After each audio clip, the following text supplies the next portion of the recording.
नमस्कार।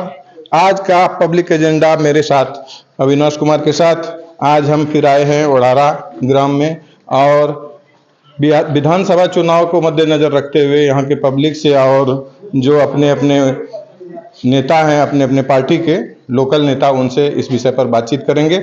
आइए मिलते हैं। आप अपना परिचय दें। मेरा नाम सज्जन कुमार है। राजेश कुमार मिश्रा, राहुल 2, लोक नारायण झा, संदीप कुमार चौधरी। तो सबसे पहला सवाल ये है आपसे राजेश जी कि आपको इस बार की विधानसभा चुनाव में क्या नजर आ रहा है? देखिए, बिहार का जो इस बार विधानसभा का चुनाव है, इसमें सिर्फ और सिर्फ 15 तारीख बचा है, 14 नवंबर। नहीं, कहने का मतलब 14 नवंबर नहीं, 14 नवंबर 15 नवंबर तो रिजल्ट आएगा। अभी आपको क्या दिख रहा है? आज अभी हमको यही दिख रहा है कि बिहार में 25 साल से 20 साल से जो नीतीश कुमार और भारतीय जनता पार्टी या एनडीए अलायंस की सरकार है, उसको जनता ने ध्वस्त कर दिया। आप कुछ कहेंगे सर इस पे? इनकी बात से आपको सहमत है? सहमत है। तो आपको लग रहा है कि इस बार सरकार बदलेगी? ठीक है, इनको लगता है कि सरकार इस बार बदलेगी और हमारे एक पत्रकार ही हैं और काफी पकड़ है इनकी पूरे अपने लोकल विधानसभा मतलब अपने विधानसभा धोरिया विधानसभा क्षेत्र का जो इनको दिख रहा है। तो एक बार इनसे जानते हैं, सुमन जी से, कि आपको क्या लग रहा है कि सरकार बदल रही है कि सिर्फ यहाँ के विधायक बदल रहे हैं? सबसे पहले तो आपका मैं धन्यवाद करना चाहूँगा। जैसा कि हम लोग जब से इस क्षेत्र में आए हैं तब से अनुभव यही करते हुए आए हैं कि सबसे पहले तो यह है कि धोरिया विधानसभा में जब से सीपीआई का गठबंधन चलते आ रहा है, तो जिसके साथ गठबंधन है जीत उन्हीं की है जी। और गठबंधन जब जब टूटा है जी। उसका लाभ या तो एनडीए को मिला है या तो फिर उसके समर्थित को मिला है। जैसा कि हम देखते हुए आ रहे हैं कि 2000 ईस्वी से, तो 2000 ईस्वी में जब सीपीआई का गठबंधन टूटा तो हमारे जो 25 वर्षों तक धोरिया में शासन करने वाले नरेश दास जी थे, उनको हार का सामना करना पड़ा। फिर उसके बाद जब एक बार 2005 में भी चुनाव हुआ तो उसमें भी सीपीआई गठबंधन उनके साथ में नहीं थे, तो उनको भी हार का सामना करना पड़ा। 2009 में भी उपचुनाव हुआ तो उसमें भी वही घटना हुई। इस बार की जो विधानसभा चुनाव हो रही है, क्योंकि एक मिनट, क्योंकि ये विस्तार से पूरी बात रख रहे हैं और अच्छी पकड़ है इनकी, मैं जान रहा हूँ, लेकिन बात यह है कि इस बार की जो विधानसभा है कहीं ना कहीं कि कुछ लोगों का कहना है कि कहीं त्रिकोणीय ना हो जाए, कि जनसुराज आ गई है, काफी हो हंगामा मचा है। तो क्या आप क्या कहना चाहेंगे? हम तो यही कहना चाहेंगे कि त्रिकोणीय कहीं नहीं दिख रहा है। अच्छा, बिहार में आपको कहीं नहीं दिख रहा?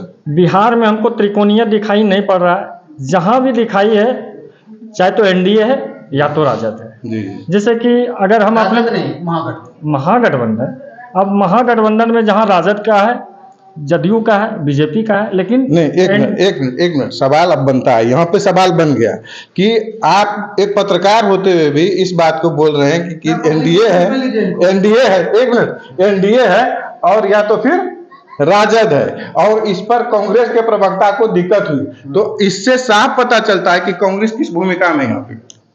हम आपको आपका नाम तक नहीं लिया जा रहा है पत्रकार के। आप पहली बात तो सुनिए द्वारा, आप सबसे पहली बात सुनिए कि बिहार में जो एनडीए है किसके दम पे है? किसके दम पे है? किसके दम पे है बताइए? आप बताइए ना। आप बोलिए कि बिहार में एनडीए किसके दम पे है? आपका नाम बिहार लिया गया राजेश जी, आप बोलने दीजिए, आप बोलने दीजिए। हाँ बोलिए।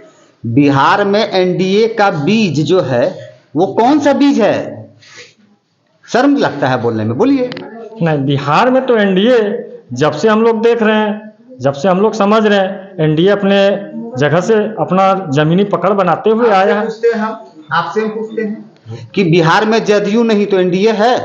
बिल्कुल है, बिल्कुल है, बिल्कुल है। और हम आपको कहते हैं कि बिहार है, उसमें इस बात का जवाब मेरे पास तो है। बीजेपी के प्रवक्ता है, अगर बिहार में जदयू नहीं तो एनडीए है, इस बात का खंडन है। इसलिए खंडन है कि नीतीश कुमार जी को वो लगभग 7 सीट था ना, कंफर्म रिकॉर्ड नहीं है, और उनको सीएम बनाया गया बीजेपी के गठबंधन की मदद से, और 7 दिन के लिए सीएम बने। उसके बाद फिर मंत्रिमंडल का भंग हुआ, जो सदानंद सिंह थे वो विधानसभा अध्यक्ष, हाँ, मंत्रिमंडल का भंग नहीं होता जबकि जब तक कि विधानसभा का अध्यक्ष इस्तीफा नहीं देता है। उसके बाद फिर एनडीए गठबंधन में सरकार बनी। जब जब यहाँ जदयू का गठबंधन राजद के साथ होता है तो उनकी सरकार बनती है, बीजेपी के साथ होता है तो इनके साथ बनता है, क्योंकि ओबीसी ग्रुप का बहुत बड़ा वोट जो है नीतीश कुमार के पास, मतलब जदयू पार्टी के पास है। चलिए, एक सवाल यहाँ पे ये बन रहा है कि एनडीए गठबंधन में बीजेपी और जनता दल यूनाइटेड इन दोनों को बड़ी पार्टी मान के चलते हैं और इन दोनों का जो पार्टी समीकरण रहा, बंटवारा रहा पार्टियों का सीट पे, वो लगभग बराबरी पे रहा। ठीक है ना? तो ये सवाल फिर मैं राजेश जी से पूछूंगा। राजेश जी मत बोलिए राहुल। अच्छा राहुल, नहीं राहुल टू से सवाल कर, नहीं बिके हुए नहीं है। फिर वही यही है आप लोग का धंधा, आप मीडिया पे उंगली उठाना शुरू करेंगे। आप ये बताइए, अभी आप हमको बताइए, आपको तेजस्वी जी ने कितना सीट दिया? आप तेजस्वी जी से कभी पूछे हैं कि जब तक कि राहुल गांधी जी, अच्छा एक चीज बताइए, आज सीट क्लियर है?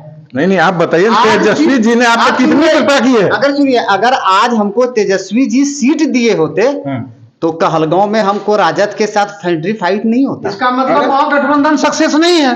देख लीजिए, इसका मतलब तो क्लियर है ना कि महागठबंधन में मेल नहीं है। अगर आपका कहलगांव विधानसभा में कांग्रेस का भी उम्मीदवार है और इसका भी उम्मीदवार, महागठबंधन में सीटों का बंटवारा में आप लोग संतुष्ट नहीं है। राजनीतिक विश्लेषक हैं सुमन जी, वो बताएंगे क्या दिख रहा है इन लोगों का, ये कांग्रेस बीजेपी क्या दिख रहा है? हम तो यही देख रहे हैं कि सरकार किसकी बन रही है, क्लियर बोलिए। सरकार के लिए तो ये हम नहीं बता सकते कि सरकार किसकी बन रही है।